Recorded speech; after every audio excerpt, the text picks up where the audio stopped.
Welcome back out sa trabaho, in sa bahay. Kakauwi lang ni Loloy. Magpapares muna siya ng pandesal. Wash your hand first. Ayaw sa kabata. Sige lang, samok-samok. Ha? Sige lang, samok-samok.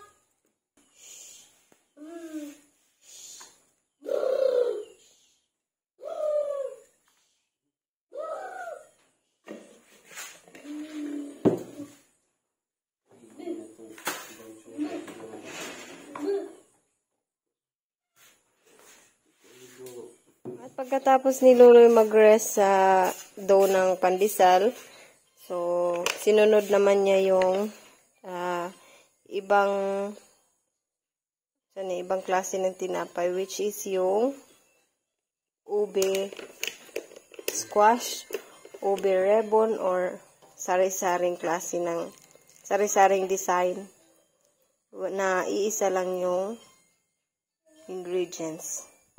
May brown sugar, oil, ube powder.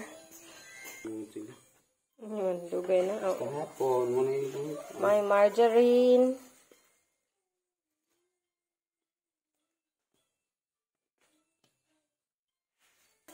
Yan, at na-ready na ni Lolo yung para sa palaman ng ating sari-saring tinapay. Keep on watching lang, everyone!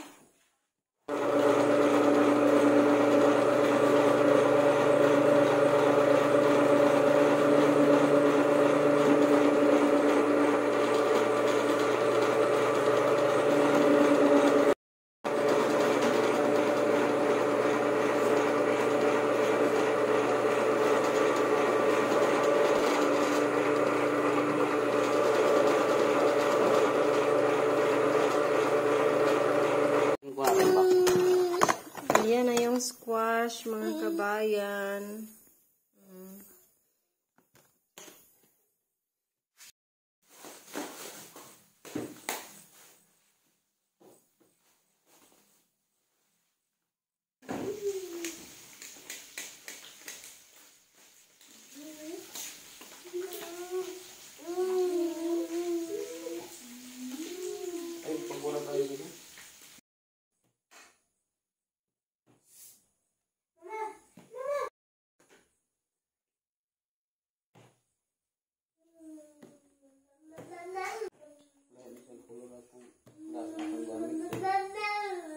Light ra.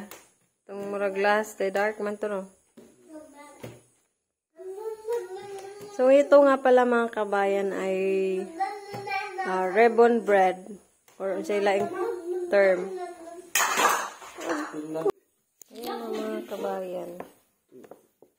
Ito yung forma ng ribbon bread. Mamaya-maya ay pag umalsa na yan, maganda na tingnan.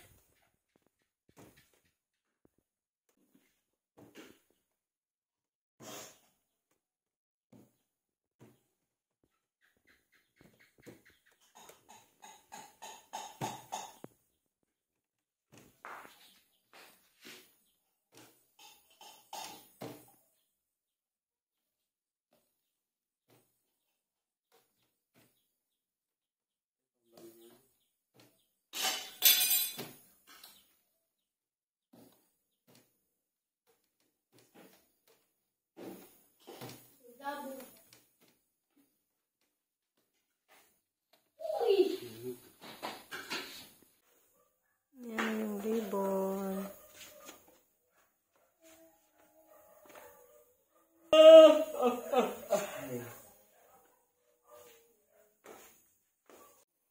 So, ayan na nga po mga kabayan. At naluto na nga yung ribbon bread. And then yung squash bread.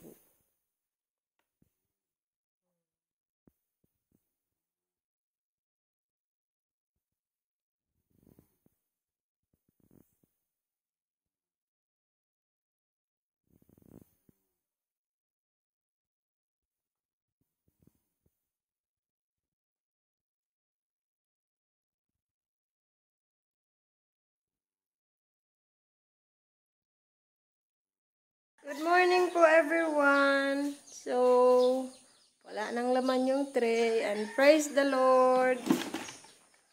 Ayan. Naubos din yung aking pananglako, mga kabayan. Sinaw. Thank you, Lord! Wow! Thank you so much, Lord God. Happy mga kabayan. At kanina, dumaan ako sa pinag-delivera namin kahapon ng tinapay. At tuwang-tuwa ako kasi isa na lang yung natira sa kanya. Kahapon naghatid kami sa kanya ng 10 packs. Ngayon ay isa na lang at magpapadeliver siya ulit. Diba ang nakakaano mga kabayan? Nakakatuwa. So, baka kami ngayon, mag-production kami ngayong morning. Tsaka kukulangin din yung aming kasi pinakahapon na minatamis na tinapay. So, thank you Lord. Praise the Lord. Salamat kaayo Lord God. So, ayan. Keep on watching lang everyone. Yan, ito nga pala yung aming napak kagabi. Pila na ka-packs? Paano mo ipa? 1, 2, 3, 4, 5, 6, 7, 8, 9, 10, 11, 12 packs. 12 packs mga kabayan. Yung ribbon bread and then yung squashy bread. Ayan mga kabayan, babalik muna pala kami sa baryo. Try namin ihatid yung aming minatamis na tinapay muna doon. Kasi may isang tindahan din doon na nagtatanong kung meron pa bang ibang klase ng tinapay. Ay, nanood ng... So, walihin natin ni Loloy si Lian. Sasabay na lang rin kami. Ito yung ating dalang tinapay, oh. 3 hours later. Everyone, dahil wala nga palang pasok ngayon si Loloy, so balik production ulit. Dahil meron pa tayong pagdideliveran. So, ayan, marami siyang naluto ngayon. Bale, may Francis. Ay, marami siyang pinaalsa. May Francis, may Sugar Monay, and then Ilorde. So, mas mabenta kasi mga kabayan yung matabang na tinapay dahil masarap pang pare sa kape. So, naubos nga rin yung minatamis na binake kanina. Yung ribbon, saka yung squash, and then yung pandesal, ayan, empty na rin. Keep on watching lang, everyone!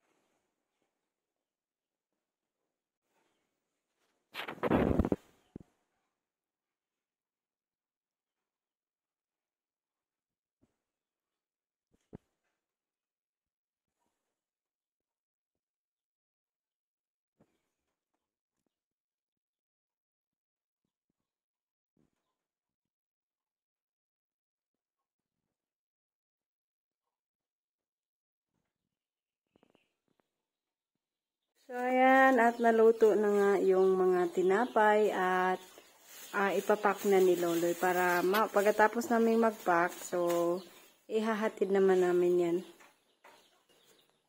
Ito nga yung Sugar Monay. Ayan, mga kabayan.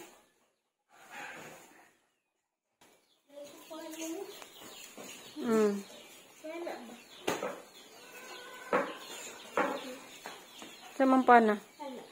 Dito na si Lian. Galing eskwela. Gutom. Happy Valentine's Day.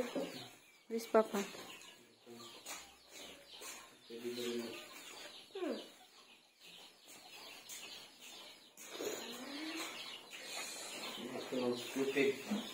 Tay ko anak. Kinanang bibi. Naktiwa sa to.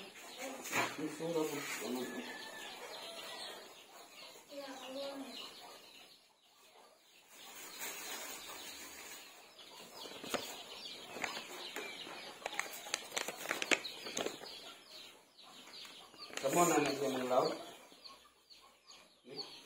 Oh, pero di, gipagawas naman din niya ang kon. Mga piso. Oh, kay bawa naman silihan manglaw. Dali ko na pag-ilis na ka, manglawag kas batok. Pag-ilis gani. Kaya maghatod pa mispan. Asa? Dito, ilati lang dapit. Luban ko ma. Na, ayaw na lang, uy. Wala ka, pagdali. Pag-ilis sa panglawag. Ayan mga kabayan, magdi-deliver naman kami. Gusto pang sumama ng mga batang to. So, dito lang naman kami sa Tuburan magdi-deliver mga kabayan.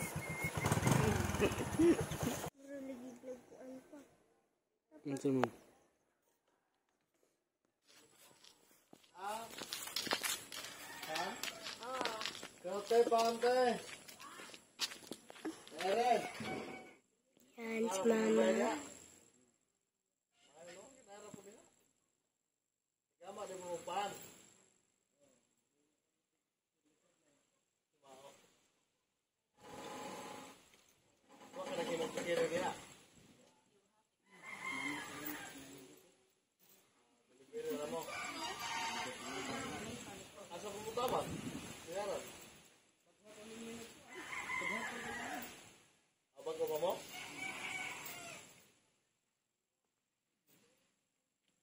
Tindahan ka dan. Kurang yan,